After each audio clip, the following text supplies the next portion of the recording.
Ludhiana nurse रेखा हत्याकांड, रिश्तों और भरोसे के टूटने की एक त्रासदी।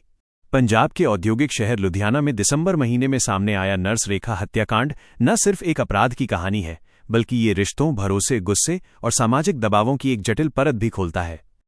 1. घटना का परिचय। ये मामला तब चर्चा में आया जब 13 दिसंबर की शाम एक होटल के कमरे से एक महिला का शव बरामद हुआ। बाद में उसकी पहचान रेखा के रूप में हुई, जो पेशे से नर्स थी और भारतीय कॉलोनी इलाके में अपना छोटा सा क्लिनिक चलाती थी।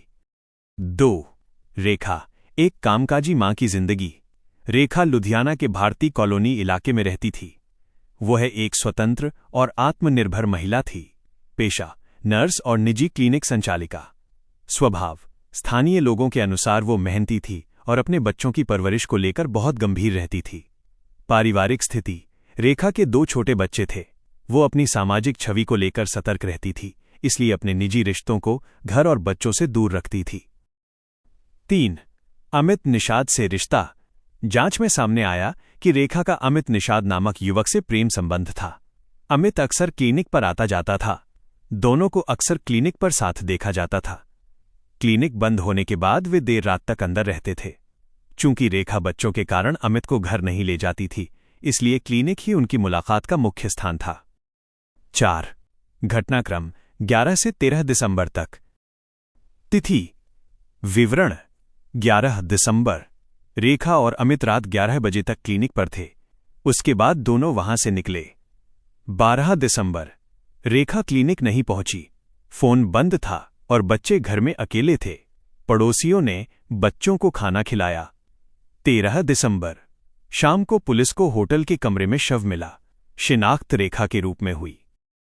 5. हत्या का खुलासा और कारण। होटल के कमरे में संघर्ष के स्पष्ट संकेत मिले थे। पुलिस जांच के मुख्य बिंदु। तनाव। दोनों के बीच भविष्य और आपसी भरोसे को लेकर लंबे समय से विवाद चल रहा था। हिंसक मोड़। होटल में बहस ने हिंसक रूप ले लिया, जिसके परिणाम स्वरूप रेखा को गंभीर शारीरिक चोटें आईं और उसकी मृत्यु हो गई। गिरफ्तारी। पुलिस ने अमित निषाद को हिरासत में लिया। पूछताछ में उसके बयानों में काफी विरोधाभास पाया गया। नोट: पुलिस ने इस मामले की जांच बेहद संवेदनशीलता से की है और सभी मेडिकल लीगल रिपोर्ट्स को सबूत के तौर पर संलग्न किया है। 6. बच्चों की त्रासदी। इस पूरी घटना का सबसे दर्दनाक पहलू रेखा के 2 बच्चे हैं। जिस रात उनकी मां की हत्या हुई, वे घर में अकेले सोते रहे। उन्हें मां की मौत की खबर तक नहीं थी। ये मामला सिर्फ एक हत्या नहीं, बल्कि 2 बच्चों के सुनहरे भविष्य का बिखर जाना भी है। 7. पुलिस जांच के आधार। पुलिस ने मामले को पुख्ता करने के लिए निम्नलिखित साक्ष्यों पर ध्यान केंद्रित किया है। 1. सीसीटीवी फुटेज, होटल के प्रवेश और निकास के दृश्य। 2. सीडीआर, दोनों के फोन की call detail record. 3. Medical report, चोटों की प्रकृति और मृत्यु का सही कारण। 4. गवाह, क्लिनिक के आसपास के लोग और होटल स्टाफ। निष्कर्ष।